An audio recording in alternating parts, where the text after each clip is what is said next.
Story of the rise and fall of Hushpuppi. From a luxury life in Dubai to a prison cell in America.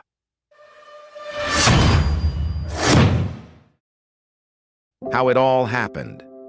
Ramon Abbas, known to his 2.5 million Instagram followers as Hushpuppi, is considered by the FBI to be one of the world's most high-profile fraudsters and faces a prison sentence of up to 20 years in the U.S. after pleading guilty to money laundering.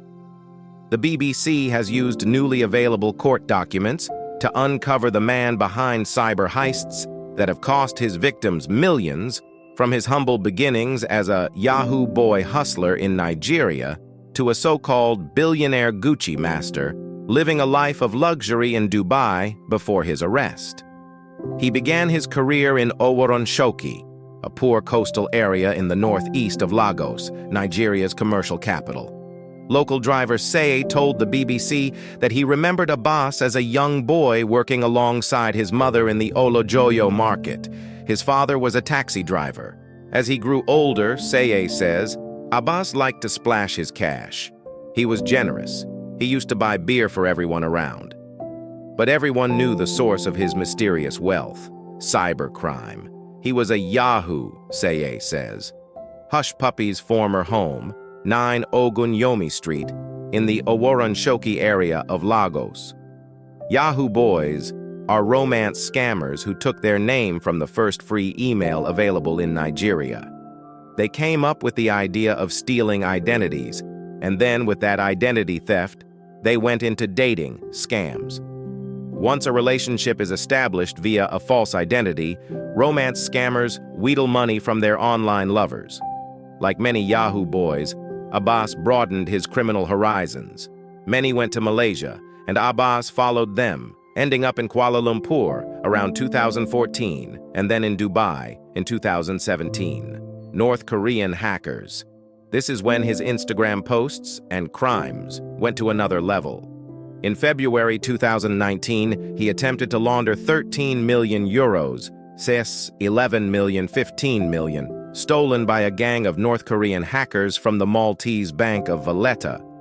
Abigail Mamo, chief executive of the Maltese Chamber of Small and Medium Enterprises, says the heist plunged the holiday island into chaos. Shopping trolleys filled with goods were abandoned at checkouts as payment systems shut down. We received calls from our members telling us they were sending money using Bank of Valletta's platform to their foreign suppliers, says Ms. Mamo. Their foreign suppliers did not receive the money. We're talking about thousands of euros. The bank said it managed to recover 10 million euros. Damn, Abbas said in a text to a fellow scammer at the time in messages obtained by the FBI. The reply shows the next heist was being planned. Next one is in few weeks. We'll let you know when it's ready. Too bad they caught on, or it would have been a nice payout. Premiership scam. In May 2019, Abbas was tasked with setting up a bank account in Mexico. It was to receive $100 million from a Premier League football club and $200 million from a UK firm. Neither are named in the court documents. The scams were to be carried out via business email compromise, BEC. Terrifyingly simple, BEC works by intercepting payments via fake emails that appear to come from an address that is almost the same as the supplier's. Only a single letter or number will be different.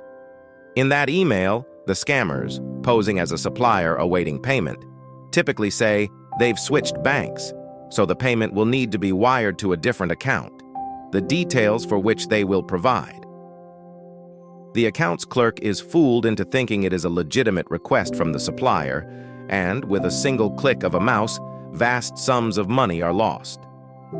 But the Premiership scam fell apart when the UK banks refused to pay into the Mexican account.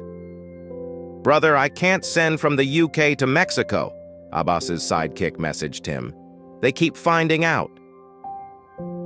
None of the Premiership clubs would confirm whether or not they were the intended victim. Abbas's final big scam before his arrest in Dubai in June 2020 was straight-up identity theft. He assumed the identity of a New York banker to entrap his victim, a Qatari business person seeking a $15 million loan to build a new school in the Gulf state. Between December 2019 and February 2020, Abbas and a gang of alleged middlemen in Kenya, Nigeria, and the U.S. groomed and conned the victim out of more than $1 million. Some of it was laundered via the purchase of a watch worth a staggering $230,000. But soon, the cracks between the gangs started to show.